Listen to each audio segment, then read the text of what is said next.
ourselves the Native Americans, you are the Lord's chosen people on this side, the 12 tribes of Israel. We want to give all praise and glory to Yahweh, Ba'asim, Yahushai, Ba'asim, Makam, Noble hearts, the elders and apostles of Great Millstone Camp, for teaching us the truth of the Bible. Peace and blessings to the hope and elect scattered around the world. Shalom. Yes,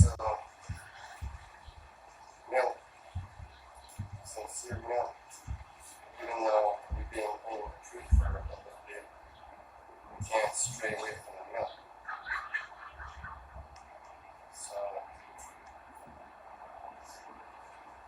this is Song of Solomon. It's 4:11. Thy lips, O my spouse, drop as a honeycomb.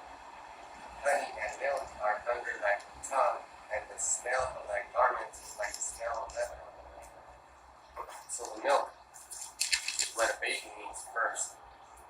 And when you first come into the truth, you're a baby. So once you're in the truth, you know things. Yeah, I guess I don't know. And then Jeremiah 11:5.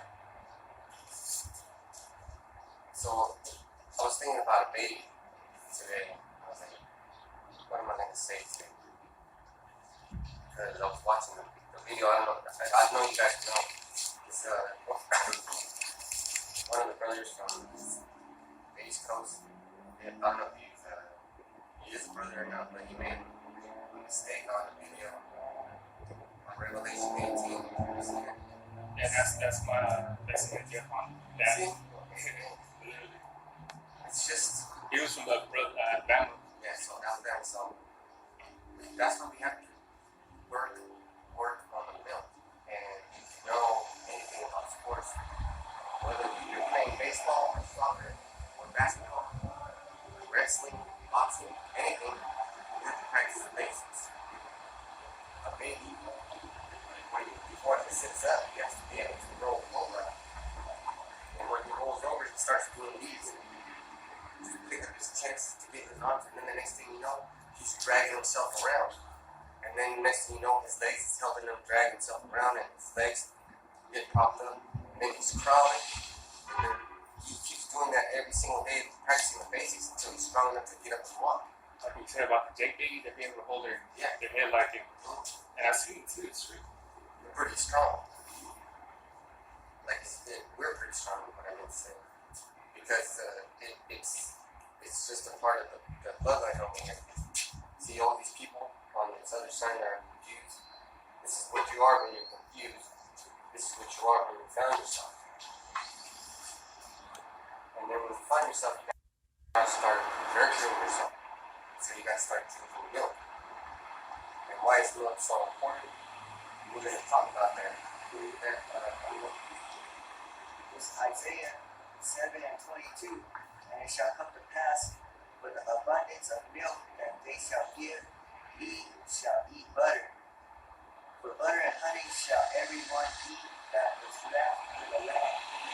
So that's talking about something else, but that's talking about when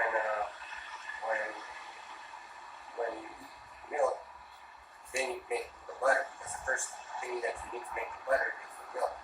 So we're going to keep it basic, and we're not going to talk about what it really means. We're going to talk about milk. So milk is the first ingredient to make butter. And it said right here, and it shall come to pass for the abundance of milk that they shall give, he shall eat butter. So that's basically talking about when we get back to the land, they're going to give us so much everything that we're going to eat butter. Now, why is butter so important? Because when you have so much milk, you can make butter. Not only do you drink the milk, you have, let's say, like Jacob had 12 sons. He has milk. Each one of his sons gets a gallon of milk or a bucket of milk. And then they have extra milk because they have so much cattle. Then they get to make cheese. And then they get to make butter. Then they get to make cream. And then they have extra things, extra cheese. They have an abundance. So, in abundance. Now, what's an abundance? Having more than what you need. So, when when you start to learn who you are, milk is going to come in abundance. So you're going to start learning, and then it's going to feel like it's so much, but it's just milk, remember? And then you start growing and growing, and then you'll be able to eat butter. So it said, and it shall come to pass for the abundance of milk that they shall give, you shall eat butter, for butter and honey shall everyone eat that is left in the land. And also the scriptures say that, you know, that we're the ones who get the land of milk and honey. You know? Yeah, that's what I've been saying.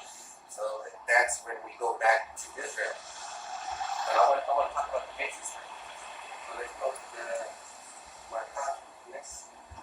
This is the book of Jeremiah, back in 5. That I may perform the oath which I have sworn unto your fathers, to give them a land flowing with milk and honey, as it is this day. Then answered I said to thee, O Most High. You see, so that's talking about the land. And then you can't get that promise until you know who you are. So you got to eat that milk. So what's the milk? Now that we know what the milk is, let's go to Genesis 25 and 15. And then,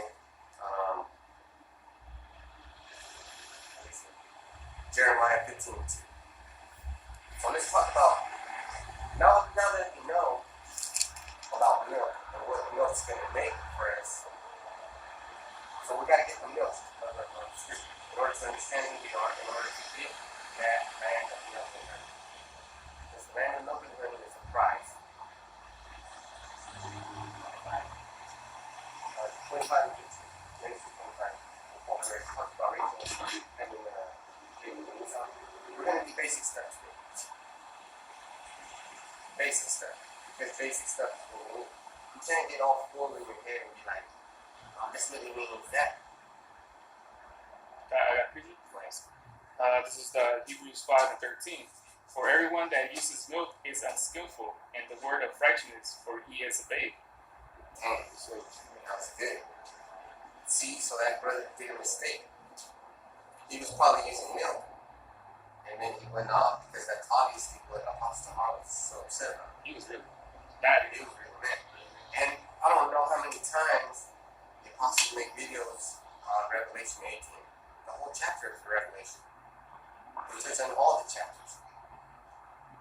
So, and then you have to understand that destruction of Babylon is what is going to come when the merchants cease. Okay?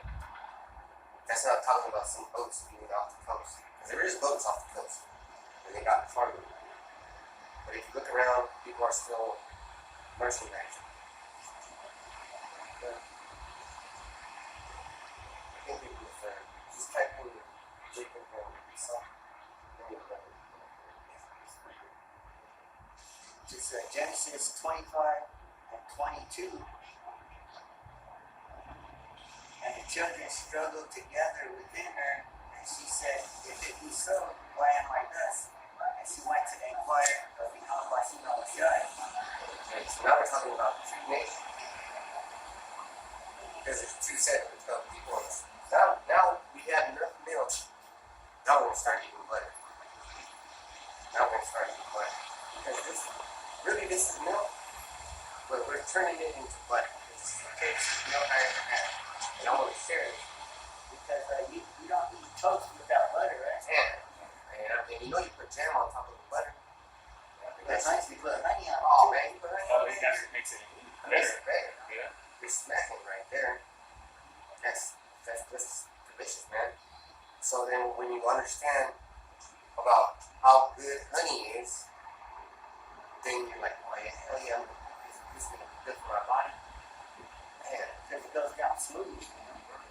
and then the butter's like, this is good stuff to put on your potatoes, put it on your potatoes, make mashed potatoes. It's just a good ingredient to have. So we had milk first. Brother made brought up that scripture. Unskillful if you're using milk. That's beautiful. Now we're going to give to Jacob some free belly.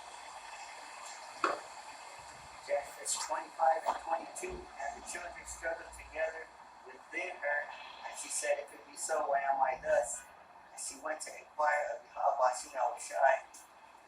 And Yahweh Bashim Yahushai said unto her, 2 nations are in thy womb, and 2 manner of people shall be separated from thy bowels. So those scriptures are overlooked by any church. You go to any church and you bring a message to them, they'll be like, nigga, please.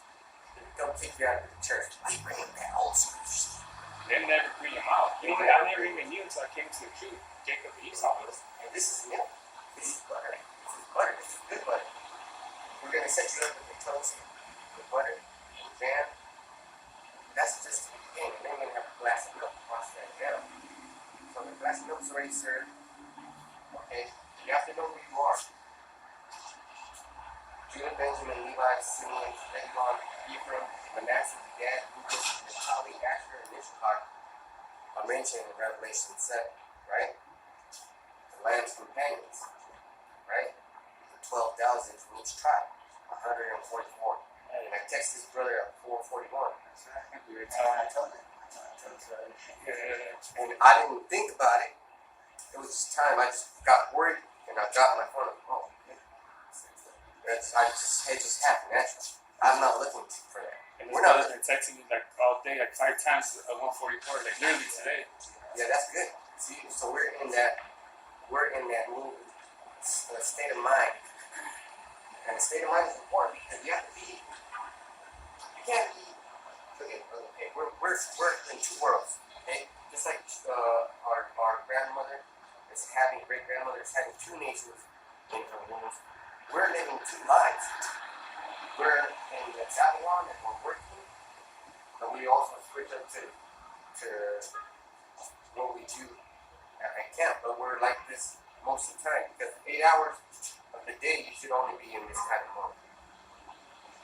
You should only be an American citizen while you're at work. You come home, your house, the room, your wife, your children, your mom, they're all part of the spiritual family. Because we pray for them. Obviously, we pray for our family. We pray for our friends and all the business doing a good job. We pray for the brotherhood. Now that's where the butter's going to come in. And now we're going to put that butter on a piece of steak. Because that's really the steak is the faith. The steak is how do I make myself spiritual enough where I believe in the name so much, and that's me. The name is me. So Jacob and Esau, let's go back to the butter. Jacob and Esau, 2 nations, right? What do we know about Jacob? We know that Jacob had 12 sons, and he had his name changed to Yasharallah, or Israel. And that is the 12 tribes of Israel. So that person is real, but what do we know about Esau? Who's Esau? What's his blessing? I think it's Genesis 27 and 41. And then read that. Was it Jeremiah 15 and 2. This is Jeremiah 15 and 2. And thou shalt come to pass, if they say unto thee, whither shall we go forth, then thou shalt tell them, thus saith the Most High, such are for death to death, and such are for the sword to the sword, and such are for the famine to the famine, and such are for the captivity to the captivity. That's bad. So I can sorry, real quick. Yeah, go ahead. So I did a video today, right? And it was this Looney Tune character. I'll show you a quick though. It was about this one right here. This Looney Tune character. So it's Gossamer, right? I don't know if there's Looney Tunes. There's his character. So his power is to absorb things, you know? Like there was a part of Space Jam 2 where he absorbed the one of the people from the Goon Squad. So he absorbed him. So I made a lesson today about him because, you know, Genesis 25, when it talks about Esau coming out, he's red and hairy, right? So then the funny part was, when you type in, let's say you type in the word earth and the earth emoji comes out. Okay. So I typed in Gossamer, typed it in, right? And look what came out. The emoji Esau with the beard, hairy. Yeah. 6. So his power is to absorb all the Also, corruption, I right? typed it in, and it's, you know, my computer right there. And because that this territory, Baltimore, he's red area. So I typed that in, and then he's Edomite with the beard. It could have been him with no beard, but I would show the guy. Now what that means is he's trying to expose it. He's trying to bring out the scripture, the old school scripture. Okay? And after that, we get Revelation 13 and 10. So we're gonna do, because everybody has to do a lesson. Well, and I'm gonna take care of this lesson within my time frame. So let's see, what else is here? So This is Genesis 27 and 41. And Esau hated Jacob because of the blessing wherewith his father blessed him. and so that blessing was the land of milk and honey. So somebody's gonna get that land of milk and honey. And even though that's milk, that's complicated. That milk is nutritious, it's complicated. Because why are these people over here gonna get that land? Because they came from Jacob, they came from Israel. We're tribe of Ishtar. Okay? So get that book. It said, and Esau Well, it is. So Jacob, well, Esau hated Jacob. and Esau hated Jacob. So Esau hated Jacob, right? Is that what it said? It said, you see, that's why like that emoji popped up. Those people are still alive. Esau's children are still alive. The Edomites are still alive. They hate us. If that scripture comes out at church, they'll make you close up your Bible. Yeah. They'll make you close up your Bible. What are you trying to say? Because they all want to be Jacob. But not everybody's Jacob because Revelation 13 and 10 will hook you up with that information. Get it? Yeah, we'll get it. You got it. He that lived into captivity shall go into captivity. He that killeth with the sword must be killed with the sword. Here is the patience and the faith of the saints. Patience and the faith of the saints. So now we're talking about saints and the patience of it. So let me get that word. We'll look at that word patience. I got a precept. This is Amos 1 and 11. Thus saith the Most High, for 3 transgressions of Edom, and for 4 I will not turn away the punishment thereof. Because he did pursue his brother with the sword, and he did cast off all pity and his anger, then turned perpetually, and he kept his wrath forever. Forever. His brother got that scripture that said, and he saw hated Jacob. Now can you get Deuteronomy 28 and let's go to 16. Just finish it, and I'm about to wrap it up. This is the dictionary Oxford Languages for the word patience. Because brother got this in 13 and 10. The capacity to accept or tolerate delay, trouble, or suffering without getting angry or upset. Yeah. That's not this practice. I don't know. It's not these Edomites. Now we're going to get into the curses. See, we could have done the whole lesson today, but everybody's going to do their own lesson. And I watched our videos on this brother's channel. I can't. I'm going to start watching them every week now. And there wasn't a point in it where we were just bullshitting. Like, Apostle Hart won't get mad at us. That's what I'm.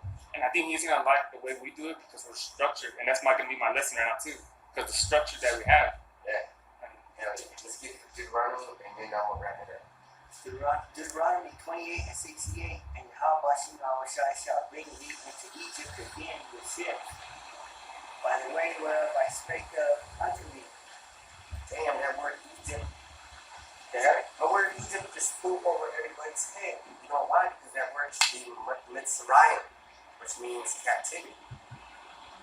Okay? So now we got these people that are printing out Bibles. It's either they're printing out Bibles with different words that people don't understand, or people are just, could be a little bit of both. But I'm gonna connect those two, and I'm gonna bridge you up so you can cross that bridge. Okay?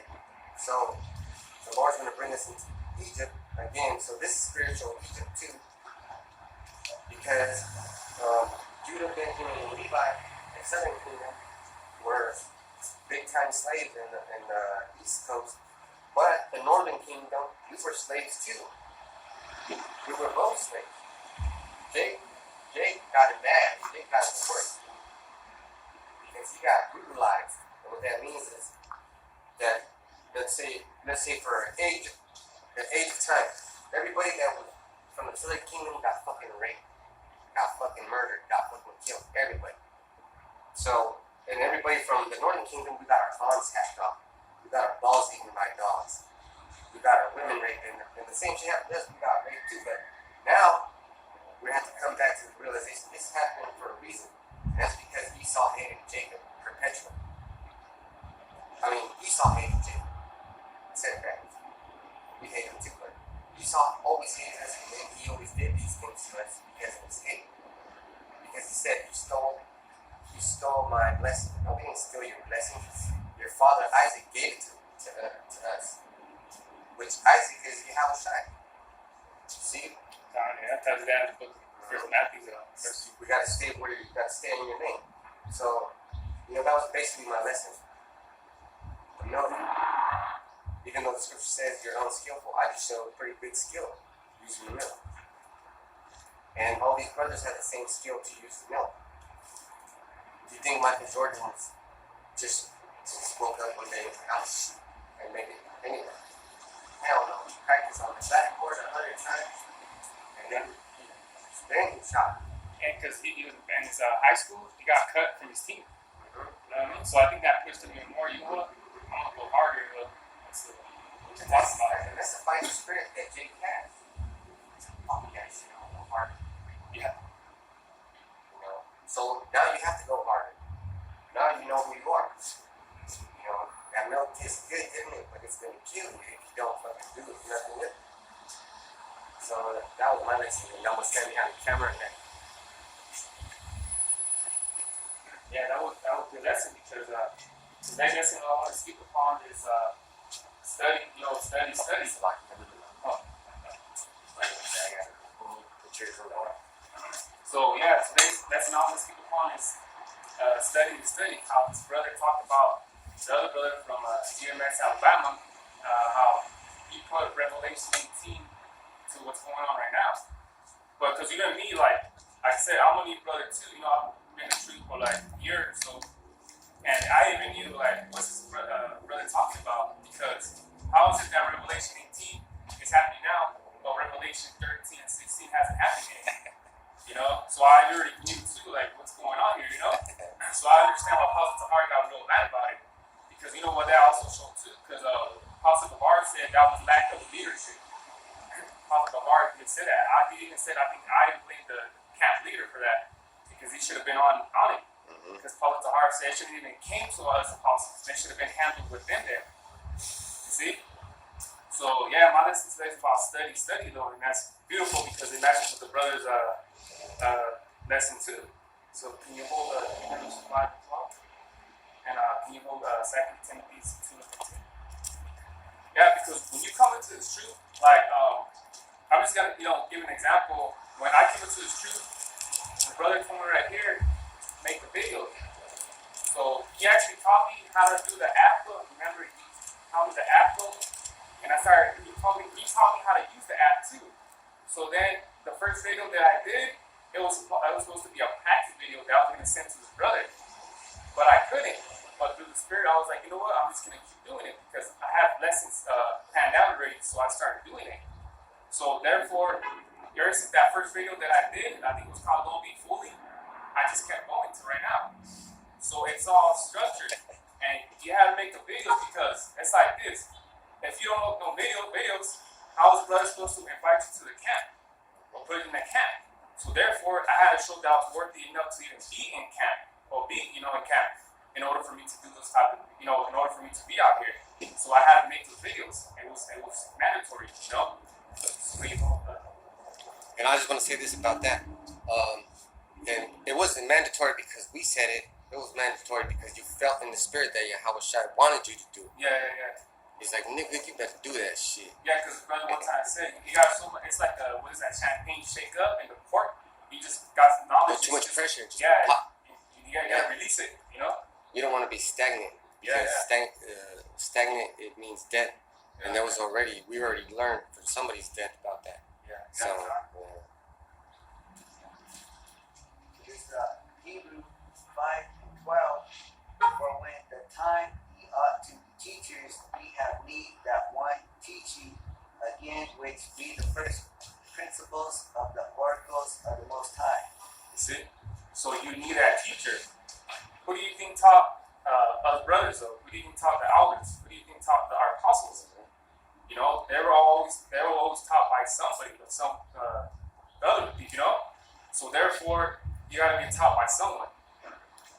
And you have to love to teach. Yeah.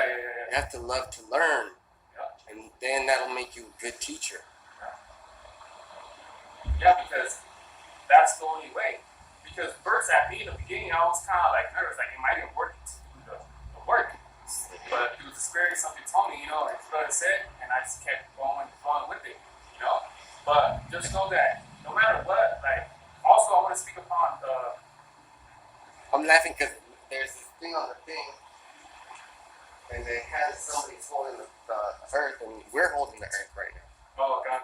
We're holding the planet right now. That's We're holding the exactly planet right now. See, we passing it around the rock. Like in basketball, you got the rock, give me the rock. So I passed it to you, now you got it, you're all drilling, breaking ankles. And then number one's going to be like, taking it to the hoop. And that's shoot threes. Yeah. And that's something too, though. Every morning from last year, I was playing basketball, so I got way better. I played basketball so much that I even get like cuts in my fingers because I'm shooting the ball so much, though. But so you gotta get taught by a teacher in order for you to teach.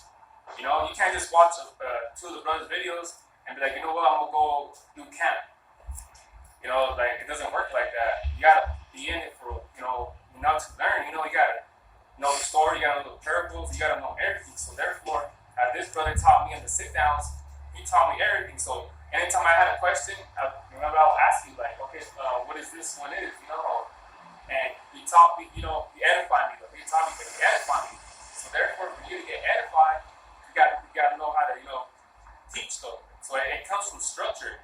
It's always structured no matter what. You know what I mean? So actually, I'm gonna get a piece of real quick. Just run me this piece real quick. Okay. I still got Timothy, 2 Timothy. Oh, okay. I thought I had to wait till. Yeah, I'm just gonna wrap me up this because remember too, sit downs are real good. When you have a sit down with brother, and you learn. Oh, that's how you learn more faster and better because you have a question at that moment. You could just ask brother, hey, what's this and that? Because I remember I would ask him through text message, oh, what is this and that. But when you're there in person, like class, the teacher could just tell you right then and there. Just to finish this off, you say, and are become such as have need of milk, not of strong meat. This is like this brother's talking about milk. Because like you were talking about, like you would tell me like what lesson to go into next, that would even be edified. Because it's the spirit too. Because this week he broke down the unicorn, which is the internet. We had a sit down. This was a couple days ago. Yeah, and he broke down which was a beautiful lesson, by the way, because it was almost like an hour, but he broke it down how it was supposed to be broken down, enough to where you understood. I just basically just taught what I just teach what I was taught, by the great millstone apostles. See, and now this brother, I'm gonna want you'll clown bishops and fucking church leaders. You know what I'm fucking talking about? Because also I learned from your videos too, really, like watching your videos. We all have the same teachers, and we all teach the same thing. The same doctrine, yeah. So there's. Sometimes we're probably watching the same video at the same time. Yeah. Exactly. Yeah. Like we're armor, and the armor is only as strong as its weakest link. So there ain't no weak link. We're strong. So this is the book of Proverbs 27:17. Iron sharpened iron, so a man sharpeneth the countenance of his friend. So he needs sharp, someone to sharpen you, so you can be in the same type of mindset with the other brother. You sharpen a sword, you sharpen it with irons, and it gets sharpened though. They use the same thing. So this brother is teaching me on the same doctrine where it's supposed to be no. Beautiful. I got 2 Timothy 3 and 2. 2 and 5. Oh, 2 and 5. 2 Timothy 2 and 5. And if a man also strive for mastery, yet he is not crowned except he strive lawfully. Yeah, so you don't want to be lawful. You don't want to be lazy though, because lawful which means lazy. See? Mm-hmm. So you want to be at it. You don't want to, like when I made that video, I just kept going. I don't want to be lawful. Because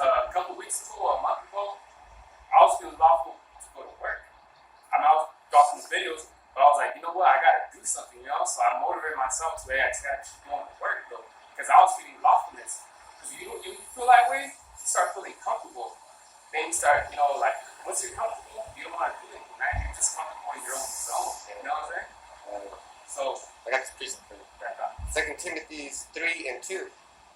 For men shall be lovers of their own selves, covetous, boasters, proud, blasphemers, disobedient to parents, unthankful, unholy.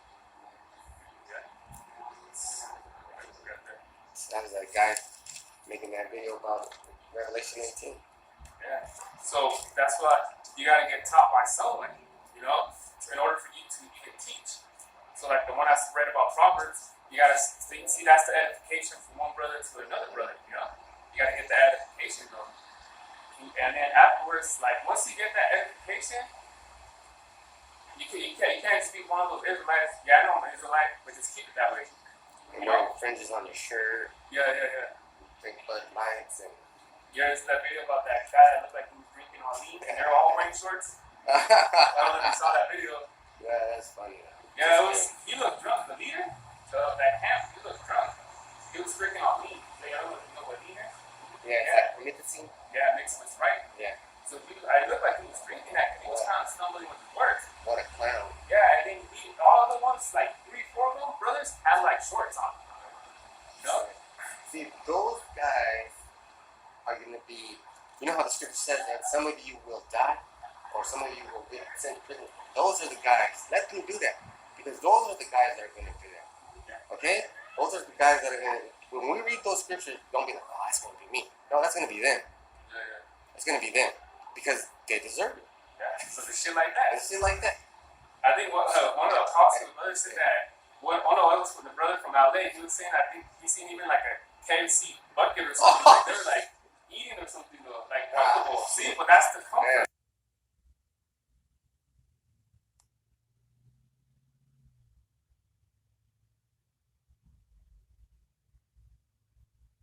Global and even national attempts to deal with climate change are going to cause way more trouble than accumulated carbon dioxide. Not because accumulated carbon dioxide isn't somewhat of a threat, but when it becomes a global planetary threat that's a crisis, then it's a justification for virtually any political action. Hello and welcome to Off Script. My name is Stephen Edgington, and today I'm joined by Dr. Jordan Peterson, the internationally acclaimed clinical psychologist and best-selling author. We're going to be talking about radical ideologies, COVID-19 lockdowns, the legacy of communism, and the mainstream media. Why are you a phenomenon?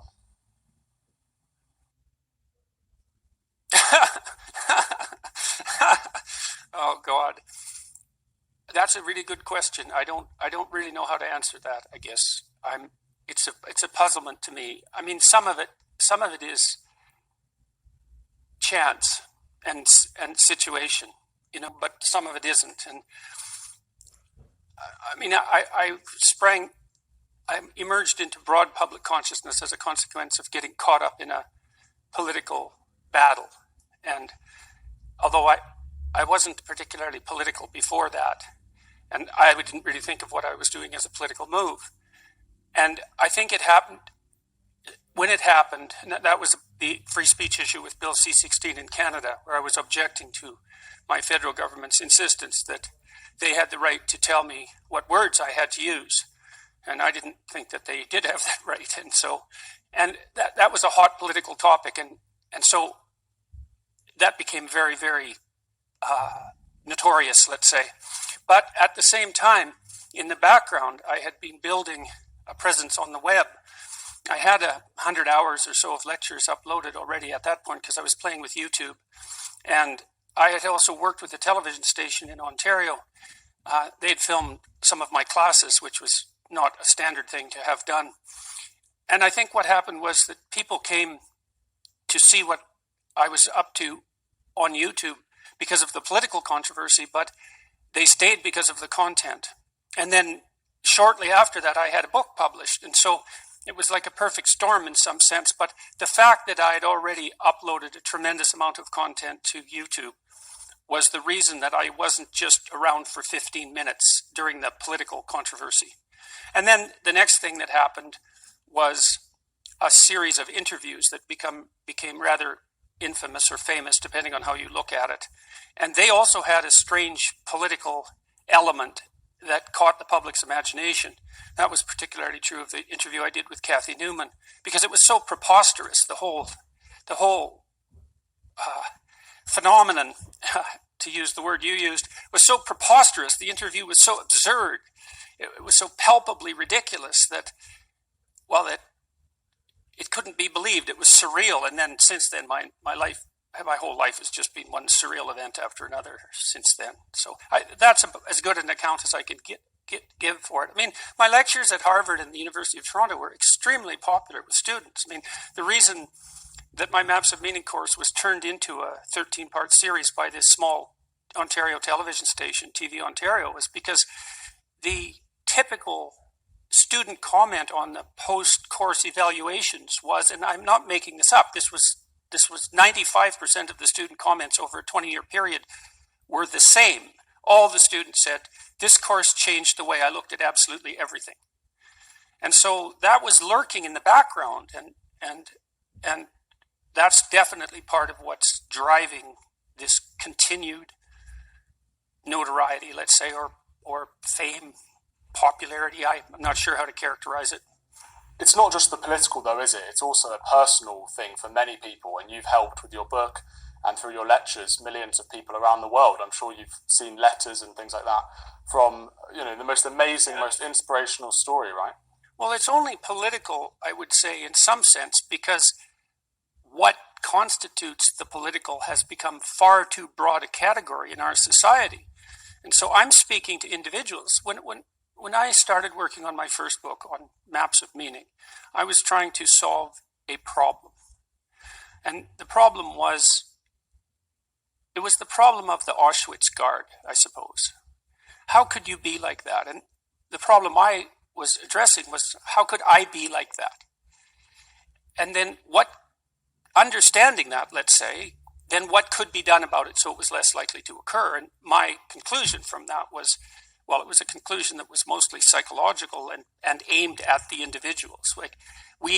It's necessary for us to recognize our capacity for evil, to deeply recognize that, and to become better people. We're too powerful to not be better.